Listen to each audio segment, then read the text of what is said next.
एक बदनसीब बाप के हाथों अपने बेटे को बंदरों से बचाते दौरान बेटे का ही कत्ल हो गया। एक ऐसा बदनसीब बाप जो अपने बेटे को बचाने की गर्ज से एक कुल्हाड़ी फेंकता है, लेकिन कुल्हाड़ी जा लगती है उसके ही बच्चे जिसकी उम्र सिर्फ 2 बरस थी, गर्दन को, और उनकी चींटें दीवारों को लाल कर देती हैं। एक ऐसे बदनसीब बाप की कहानी आज आपको बताने की कोशिश करेंगे, जिसे सुनकर आपकी आंखें भी नम हो जाएंगी और आप भी सोचने पर मजबूर हो जाएंगे कि आखिरकार ऐसा क्या हुआ और ऐसा क्यों हुआ। यह कहानी यूपी के मुरादाबाद की है, जहां पर 2 बरस का आरव अपने ही अहाते में यानी कि घर के आंगन में प्रेमिसेस में खेल रहा था। इसी दौरान बंदर वहां पर आ जाते हैं।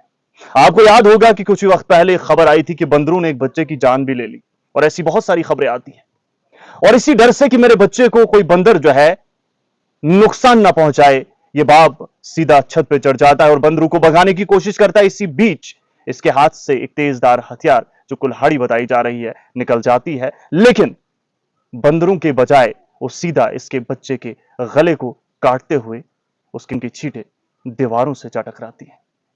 ये मनाजर अश्कबार कर देने वाले हैं, और ये कहानी सुनाते हुए खौफ में इंसान मुब्तला हो जाता है कि एक बाप अपने ही बेटे का जाने अनजाने में कातिल बन गया। जिसके बाद फैमिली मौके पर पहुंच जाती है और आनन फानन में आरव को हॉस्पिटल तो ले जाया जाता है।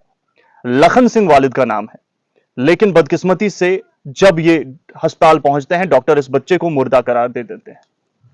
ये एक कहानी है, लेकिन कहानी का एक और भी रूप है, कहानी का एक और भी पहलू है, जो यह है कि लखन का जो ब्रदर इन लॉ है, यानी कि उसका साला, उसके मुताबिक कि ये जो मामला पेश आया है, ये सोची समझी साजिश है। और ये जो शख्स है जिसका नाम लखन है, ये अपनी बीवी के साथ झगड़ा करता था, और इसी दौरान ये सोची समझी साजिश के तहत इसने ही अपने बेटे को मार डाला है। ये भी कहानी जो है सुनने को मिल रही है। लेकिन कहानियां सिर्फ दो नहीं, एक तीसरी कहानी जो है वहीं पर मंजर आम पर आती है, और यह कहानी डिस्ट्रिक्ट पंचायत मेंबर की है। और बताया जा रहा है, वो क्लेम करता है कि बंदरों ने ऊपर से कुछ हथियार फेंका जो तेजधार था, जिसकी वजह से बच्चे की मौत वाक़ा हुई है। खबर यह भी है कि बच्चे की आखिरी रस्मात को तब अंजाम दिया गया जब पुलिस को भी खबर नहीं की गई, यानी आखिरी रस्मात को पुलिस को इन्फॉर्म किए बिना ही अंजाम दे दिया गया। तो यह भी कहीं ना कहीं एक पहलू है इस कहानी का।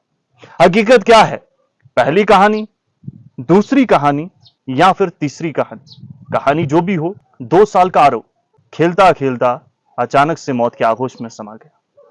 नाजरीन, अगर यह गलती से हुआ है, जो कि हम मान भी लेते हैं, लेकिन उस बाप के सीने में मरते दम तक जो बोझ रहेगा, वो कैसे बयान करूं, और वो इस वक्त क्या कुछ सोचता होगा, वो भी कैसे बयान करूं। हकीकत जो भी है, पुलिस का काम है, इन्वेस्टिगेट करेगी, मामला मंजरे आम पर आएगा। लेकिन जो हुआ वो बहुत ही डरावना था। आपका इस हवाले से क्या कुछ कहना है? क्या गलती आरव के पिता की है? क्या गलती बंदरों की है? या फिर गलती किसी और की है? या फिर ये सोची समझी साजिश थी? बहुत शुक्रिया।